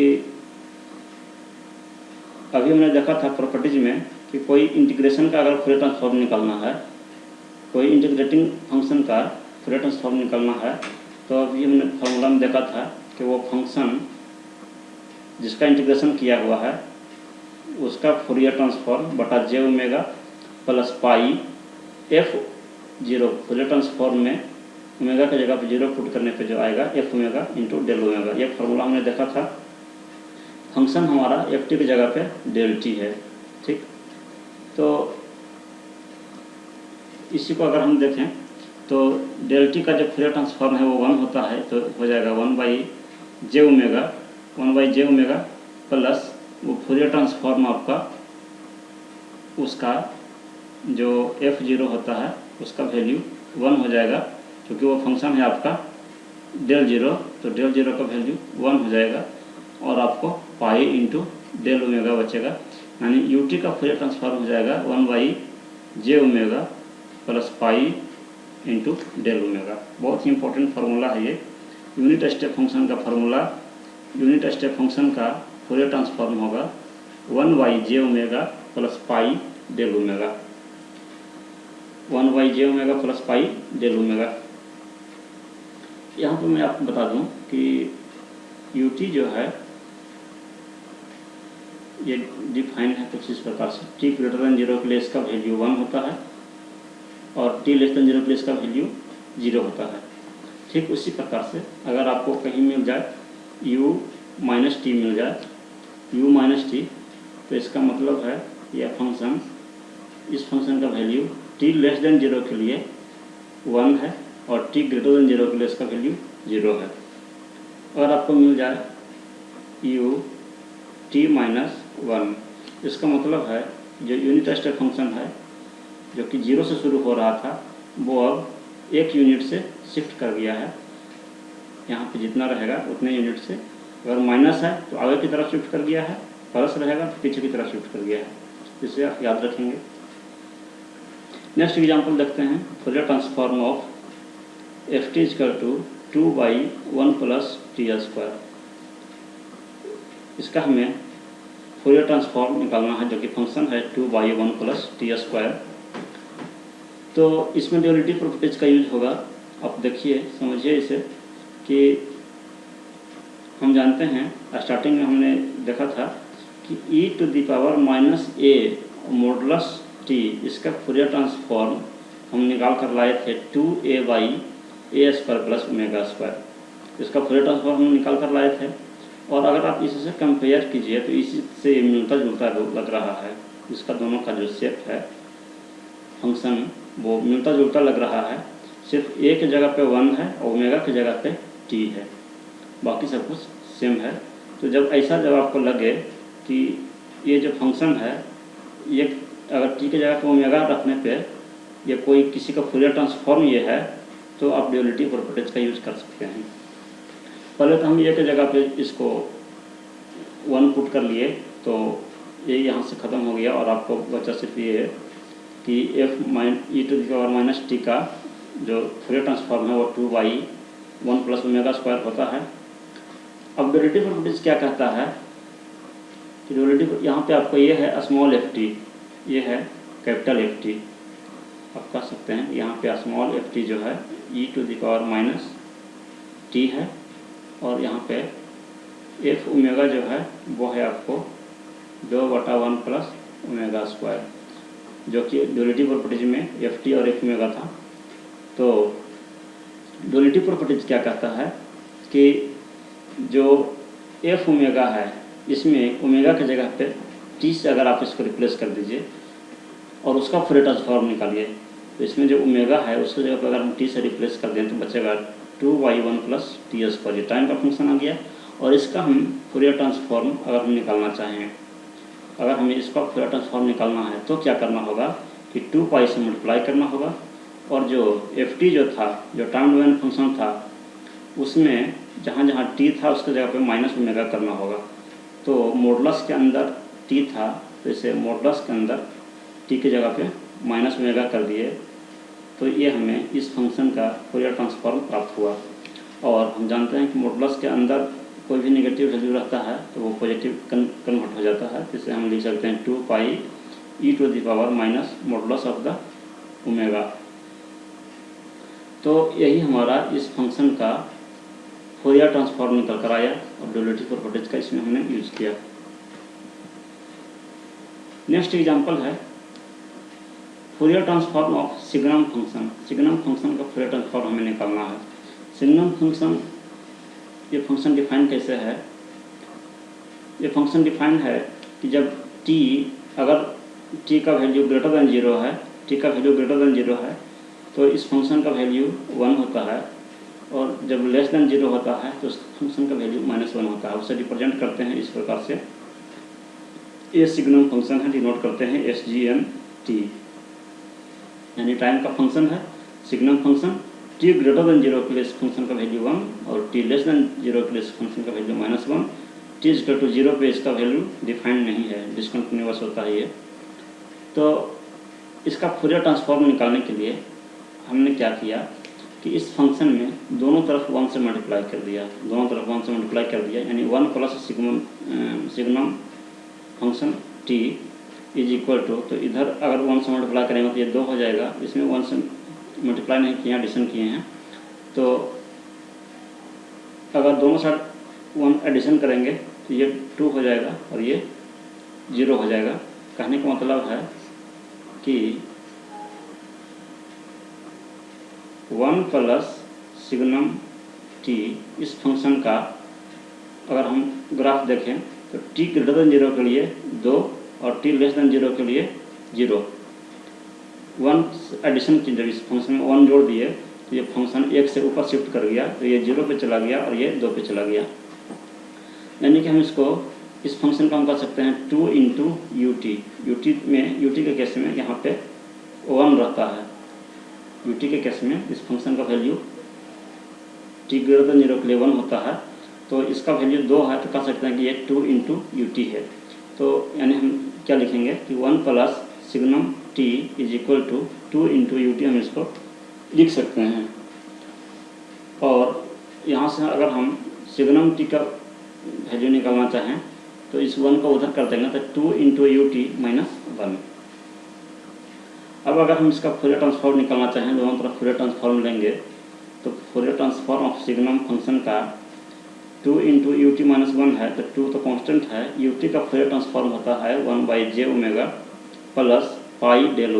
ये हमने देखा था पिछले स्लाइड में कि ut का फूरियर ट्रांसफॉर्म ये होता है, -1 का फूरियर ट्रांसफॉर्म होता है 2π∆ω। ये भी हमने देखा था, 1 का फूरियर ट्रांसफॉर्म 2π∆ω और ut का 1/j + π∆ω। तो ये वाला टर्म और ये वाला टर्म कैंसिल हो जाएगा और आपको बचेगा 2/j। यानी सिग्नम फंक्शन का फूरियर ट्रांसफॉर्म होगा 2/j। याद रखेंगे इसको। नेक्स्ट एग्जाम्पल है example 14, Fourier transform of f t is equal to t into e to the power minus 2t ut। तो हम लोग जानते हैं कि e to the power minus 2t ut का फोरियर ट्रांसफॉर्म होगा 1/j ओमेगा प्लस 2, क्योंकि हम पहले ही देख चुके हैं कि e to the power minus 80 का फोरियर ट्रांसफॉर्म होता है 1/j ओमेगा प्लस a। तो यहाँ पे a की जगह पे 2 है, तो j ओमेगा प्लस 2। और हम प्रॉपर्टीज में जानते हैं कि किसी फंक्शन के साथ अगर t के पावर n से मल्टीप्लाई हो तो उसके फोरियर ट्रांसफॉर्म में nth डिफ्रेंशिएशन हो जाता है ओमेगा के रिस्पेक्ट में।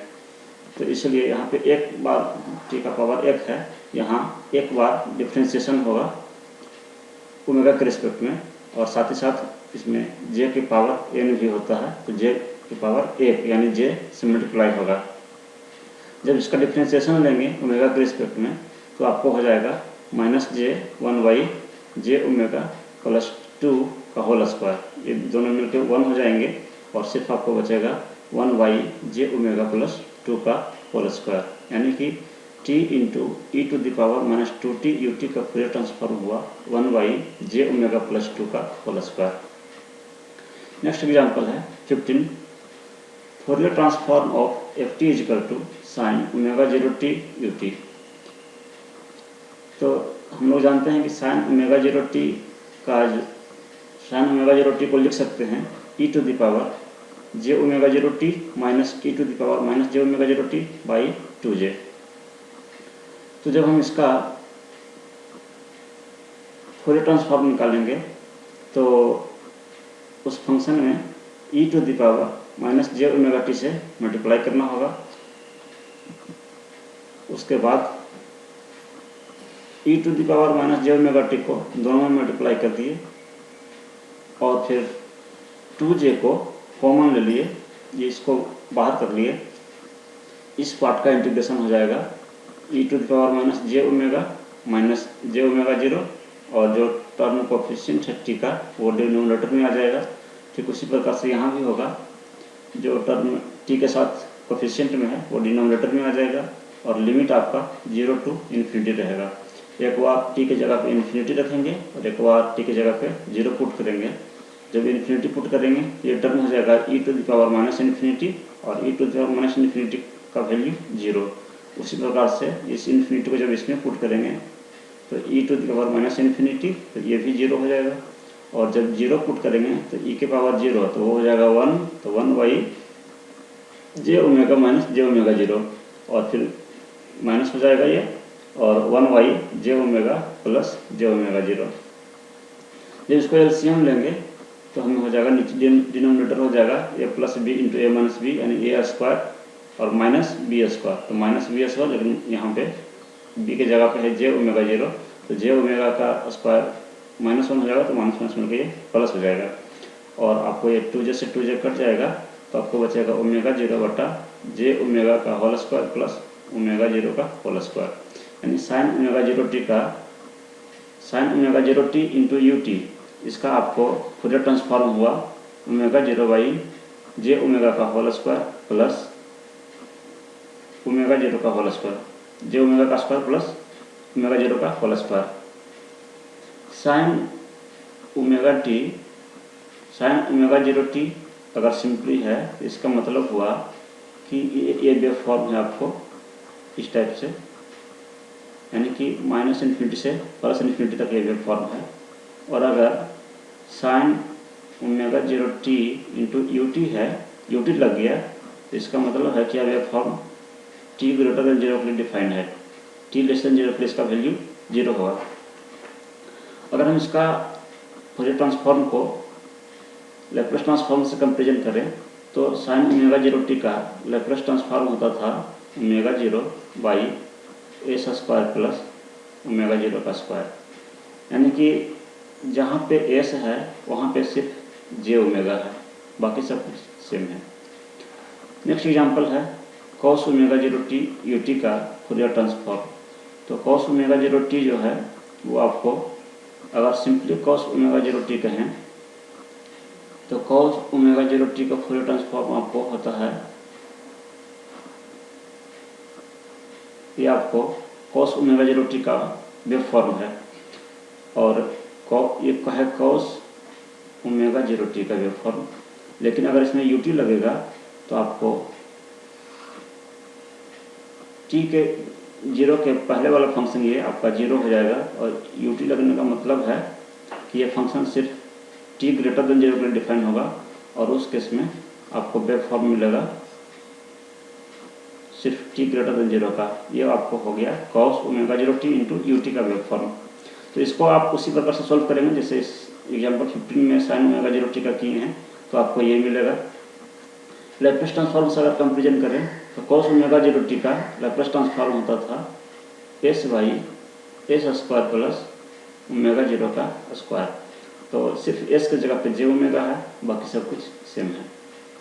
नेक्स्ट एग्जाम्पल है ft is equal to e to the power minus at sine omega 0t ut, यानी कि इस फंक्शन में e to the power minus at से मल्टीप्लाई किया हुआ है। तो हम लोग जानते हैं कि साइन ओमेगा 0t ut का फूरियर ट्रांसफॉर्म अभी हमने निकाला था कि ओमेगा 0 बाई जे ओमेगा का whole square plus omega 0 square होता है। तो शिफ्टिंग प्रॉपर्टीज कहता है कि अगर किसी फंक्शन में e to the power minus at से मल्टीप्लाई होता है तो उसके फूरियर ट्रांसफॉर्म में जे ओमेगा की जगह पे जे ओमेगा प्लस a से वो रिप्लेस हो जाएगा। तो इसमें जहाँ जहाँ जे ओमेगा है उसकी जगह पे जे ओमेगा प्लस a से ये रिप्लेस हो जाएगा। तो हमें इस फंक्शन का फूरियर ट्रांसफॉर्म मिलेगा, यानी कि Fourier transform of e to the power minus at sine omega 0t ut का हो जाएगा ओमेगा 0 बटा जे ओमेगा प्लस a का होल स्क्वायर प्लस ओमेगा 0 का स्क्वायर। नेक्स्ट एग्जाम्पल है ft is equal to e to the power minus at cos omega 0t into ut। तो इसको भी उसी प्रकार से सोल्व करेंगे। हम जानते हैं कि Fourier transform of cos omega 0t ut का होता है जे ओमेगा बाई जे ओमेगा का स्क्वायर प्लस ओमेगा 0 का स्क्वायर। तो शिफ्टिंग प्रॉपर्टीज में लगाएंगे कि अगर इस किसी फंक्शन में e to the power minus at से अगर मल्टीप्लाई होता है, ये साइन नहीं ये cos होगा यहाँ पे, तो उसके फूरियर ट्रांसफॉर्म में जहाँ जहाँ जे ओमेगा है वो term J omega plus a से रिप्लेस हो जाएगा।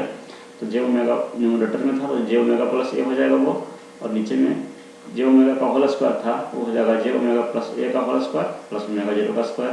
तो यही आपका e to the power minus at cos omega 0t का cos ओमेगा 0t ut का फूरियर ट्रांसफॉर्म होगा। नेक्स्ट एग्जाम्पल है Fourier transform of sampling function. Sampling function a0 sa kt।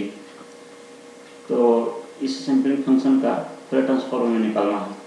तो हमें याद है कि अगर किसी एक रेक्टेंगुलर फंक्शन का हमने फूरियर ट्रांसफॉर्म निकाला था पहले, उसका जो फूरियर ट्रांसफॉर्म आया था वो सैम्पलिंग के टर्म में आया था। इस रेक्टेंगुलर फंक्शन का फूरियर ट्रांसफॉर्म सैम्पलिंग फंक्शन के रूप में आया था। तो अगर ऐसा है और हमें सैम्पलिंग फंक्शन का फूरियर ट्रांसफॉर्म निकालना है तो हम डुअलिटी प्रॉपर्टीज का यूज कर सकते हैं, यानी कि जो फूरियर ट्रांसफॉर्म है उसमें ओमेगा की जगह पे टी रिप्लेस करके हम वैल्यू इसका फूरियर ट्रांसफॉर्म निकाल सकते हैं। तो ये जो Fourier transform of rectangular function जैसे कि a rect T by tau से सूचित करते हैं, तो इसका फूरियर ट्रांसफॉर्म हमने निकाला था a tau sampling omega tau by 2। ये हमने पीछे कुछ स्लाइड्स पीछे ये हमने डिराइव किया था। और a rectangular T by tau का मतलब होता है कि इस रेक्टेंगुलर वेव फॉर्म का मैग्नीट्यूड है a और इसका जो ड्यूरेशन है माइनस टी बाई 2 से प्लस टी बाई 2 तक है, यानी इसका हाफ ओरिजिन के पहले और हाफ ओरिजिन के बाद। तो हम कह सकते हैं कि इसका फूरियर ट्रांसफॉर्म ये था, यानी कि इस वेव फॉर्म का फूरियर ट्रांसफॉर्म ये है। अब डुअलिटी प्रॉपर्टी का यूज करते हैं। डुअलिटी प्रॉपर्टीज कहता है कि अगर किसी फंक्शन ft का फूरियर ट्रांसफॉर्म अगर आपको f ओमेगा है तो आप क्या कीजिए कि इस f ओमेगा में ओमेगा की जगह पे t से इसको रिप्लेस कर दीजिए। तो ओमेगा की जगह पे जब t से रिप्लेस करेंगे तो ft बन जाएगा यानी कि जहाँ जहाँ ओमेगा की जगह पे टी से रिप्लेस करेंगे तो ए टाउ, और ये हो जाएगा ओमेगा की जगह पे टी से रिप्लेस करेंगे तो हमको हो जाएगा A tau sampling tau T by 2। यहाँ पे ये गलत लिखा गया है, ये ए टाउ सैम्पलिंग, और ये सैम्पलिंग के अंदर जो है ये ओमेगा टाउ बाई 2 होगा। यहाँ से देखिए यहाँ पे मिस्टेक से लिखा गया है ए टाउ। तो अगर हम जब हम ओमेगा की जगह पे टी से रिप्लेस करेंगे इसको तो हो जाएगा ए टाउ और सैम्पलिंग, और ये इस जगह पे टी रखेंगे तो हो जाएगा टाउ टी बाई 2। तो इसका जो फूरियर ट्रांसफॉर्म होगा, डुअलिटी प्रॉपर्टीज कहता है कि अगर आप ओमेगा को टी से रिप्लेस करते हैं तो उसका फूरियर ट्रांसफॉर्म होगा, आपको उसमें 2 पाई तो अपना मान से लगाना है फॉर्मूला के अनुसार। उसके बाद आपको जो एफ टी है, जो एफ टी था उसमें टी के जगह पे माइनस ओमेगा पुट करना है। तो एफ टी तो हमारा ये था, इसमें टी के जगह पे माइनस ओमेगा पुट करेंगे तो हमें हो जाएगा ए रेप्ट माइनस ओमेगा बटा टाउ, और ये जो फॉर्म को भी हम फिलहाल हटा देते हैं। तो अब आगे देखते हैं कि A tau sampling tau T by 2, इसका फूरियर ट्रांसफॉर्म हो गया हमारा 2 pi A rectangular minus omega बटा टाउ। और जब हम यहाँ से ए टाउ को उस साइड करेंगे तो ए से ये तो ये कट जाएगा और हो जाएगा आपको सैम्पलिंग टाउ टी बाई 2 का इनका फूरियर ट्रांसफॉर्म हो जाएगा 2 पाई बटा टाउ रेक्ट, और ये ओमेगा बटा टाउ। रेक्टेंगुलर फंक्शन जो है एक इवन फंक्शन है, आप देख सकते हैं कि बाई एक्सिस का सिमेट्रिकल होता है, तो इसलिए इसका जो फूरियर ट्रांसफॉर्म होगा, चूँकि ये इवन फंक्शन है इसलिए इवन फंक्शन का हम जानते हैं प्रॉपर्टी कि अगर उसमें लगता है एफ माइनस एक्स तो वो एफ एक्स के बराबर होता है, इसलिए अगर इसमें माइनस ओमेगा है तो ये प्लस ओमेगा बाई टी के बराबर है।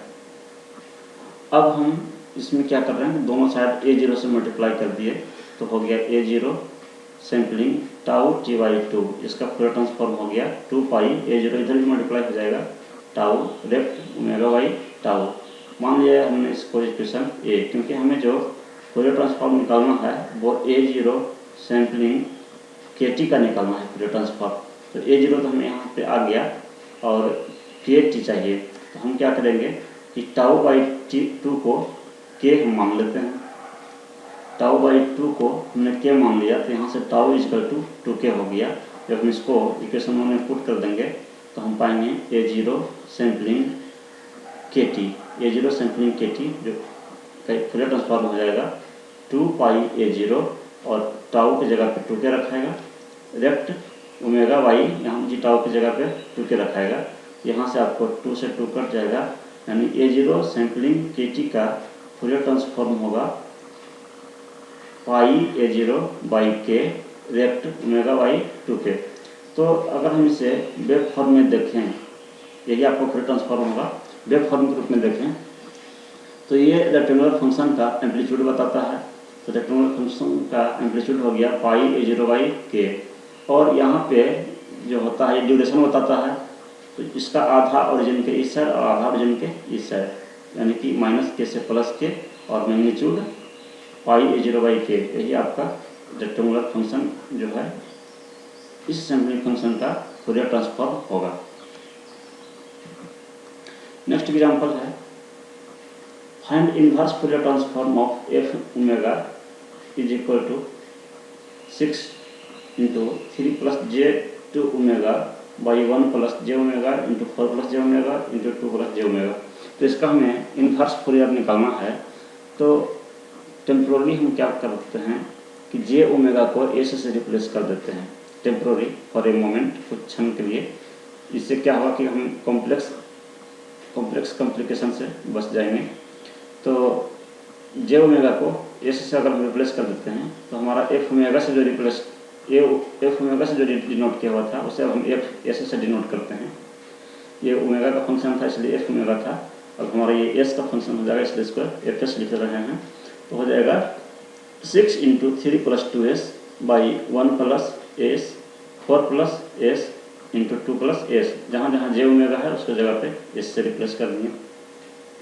और इसका इन्वर्स निकालने के लिए इसका पहले पार्शियल फ्रैक्शन करेंगे। इसको पार्शियल फ्रैक्शन में लिखेंगे a by S plus 1 plus b by S plus 4 plus c by S by 2। A B C तीनों का वैल्यू निकालेंगे, a का वैल्यू निकालेंगे तो a के डिनोमिनेटर में जो टर्म है उससे मल्टीप्लाई करेंगे इस फंक्शन को, तो आपको ये टर्म कैंसिल हो जाएगा और इसका वैल्यू हम निकालेंगे एट s = -1 पे।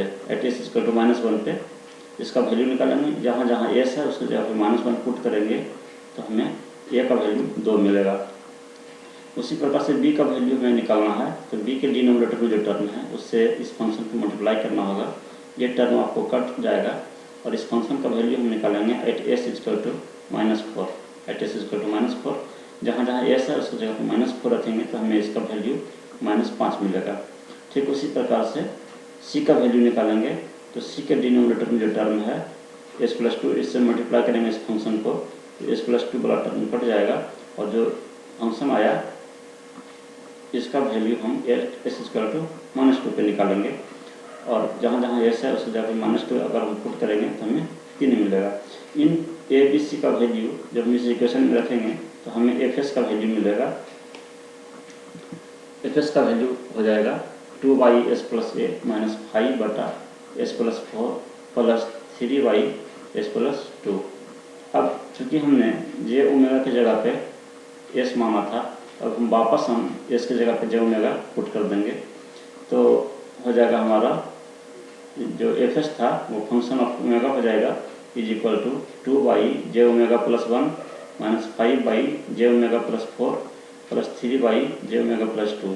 और जब हम इसका अब इन्वर्स फूरियर लेंगे तो हम जानते हैं कि 1/j ओमेगा + a ये फूरियर ट्रांसफॉर्म होता है e⁻−at का, तो इसलिए 2 कांस्टेंट रहेगा बाहर रहेगा और 1/j ओमेगा + a का इन्वर्स फूरियर हो जाएगा e⁻−t। उसी प्रकार से 1/j ओमेगा + 4 का इन्वर्स फूरियर होगा e⁻4t, क्योंकि इसी का फूरियर होता है ये, और ये हो जाएगा 3 × e⁻²t। और ये चूँकि होता है e⁻−at × ut का फूरियर होता है, ये जो फूरियर ट्रांसफॉर्म होता है e⁻−at × ut का होता है, इसलिए इसमें ut लगाना जरूरी है। नेक्स्ट एग्जांपल है find inverse Fourier transform of f omega = ω² + 21/ω² + 9। इसका आपको इनवर्स फूरियर निकालना है, ये आप खुद से करके देखेंगे। आंसर लिखा हुआ है ΔT + 2e⁻³ - 3 mod t। यहीं पे आपका फूरियर ट्रांसफॉर्म समाप्त